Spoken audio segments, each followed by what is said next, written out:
Balitang DMW.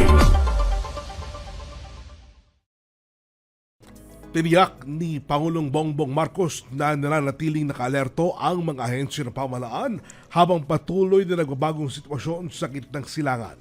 Binigyan din ito ang kahalagahan ng tuloy-tuloy na pagmamahan upang mapangalagaan ang kaligtasan at kapakanan ng mga Pilipino. Noong linggo, ipinahayag ng Pangulo Marcos na nailipat na sa ligtas na mga lugar ang mga Pilipino sa gitnang silangan. Marami ang pansamantalang nanunuluyan sa mga itinatdang bomb shelter habang patuloy na tumatanggap at nagmamonitor ang pamahalaan ng mga ulat mula sa reyon. Binanggit ng Pangulo na maigpit na minomonitor ng pamahalaan ang sitwasyon mula na magsimula ang tensyon.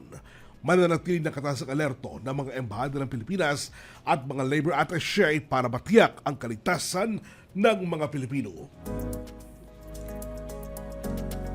Samantala, tiniyak ng Department of Migrant Workers sa pamilya ng OFW na si Mary Ann De Vera, ang Filipino caregiver na nasawi sa Tel Aviv, na makatatanggap ng buong tulong mula sa DMW at Overseas Workers Welfare Administration o OWA, kabilang na ang agarang repatriation ng kanyang pamilya.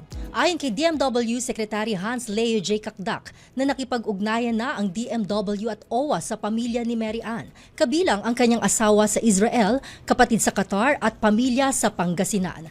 Nakahanda na ang kanyang mga labi para sa repatriation at nakatakdang maiuwi sa sandaling ideklarang ligtas ang air travel para sa biyahe at repatriation.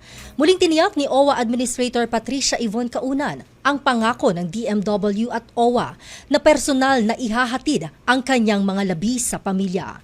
Una nang nasawi si De Vera habang inaalalayan ang kanyang matandang alaga patungo sa isang silungan sa Tel Aviv nang tamaan siya ng shrapnel mula sa isang Iranian missile strike kasunod ng magkasanib na operasyong militar ng US at Israel laban sa Tehran noong Sabado.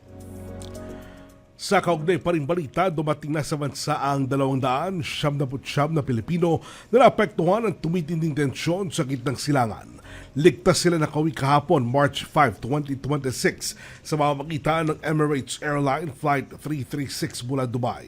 Kabilang sa grupo ang 23 overseas Filipino workers at 2 anak ng OFW na pangatulungan ng Department of Migrant Workers at Overseas Workers Welfare Administration. Ayon sa Overseas Workers Welfare Administration o OWA, kasama sa mga tulong na kanilang ibinigay sa mga umuwi ang pansamantalang tutuluyan, pagbayad ng mamasahe at financial assistance. Sinabi ni DMW Secretary Hans Leo Kakdak na makapatuloy ang repatriation efforts para sa mga Pilipino mananatili sa Middle East sa gitna ng kaguluhan sa reyon. Samantala, tiniyak ni Department of Trade and Industry o DTI Secretary Cristina Roque na magagamit ng wasto ang bawat dolyar na kinikita ng mga overseas Filipino workers na magre-resulta ng magandang kinabukasan at ng kanilang pamilya.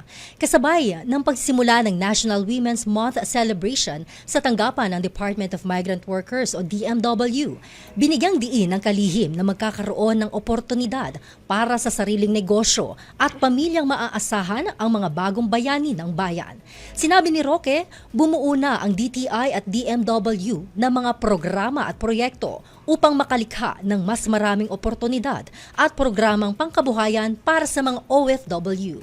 Anya, sa likod ng bawat remittance ay ang sakripisyo ng isang magulang na isinantabi ang sariling kaginhawaan at napalayo sa pamilya para matiyak ang mas magandang kinabukasan ng kanilang mga mahal sa buhay. Ang mga inisyatibong ito ay alinsunod sa direktiba ni Pangulong Ferdinand R. Marcos Jr. na higit pang palakasin ng pamahalaan ang suporta at mga programang pangkabuhayan para sa lahat ng OFW. At yan po ang mga balita sa linggong ito.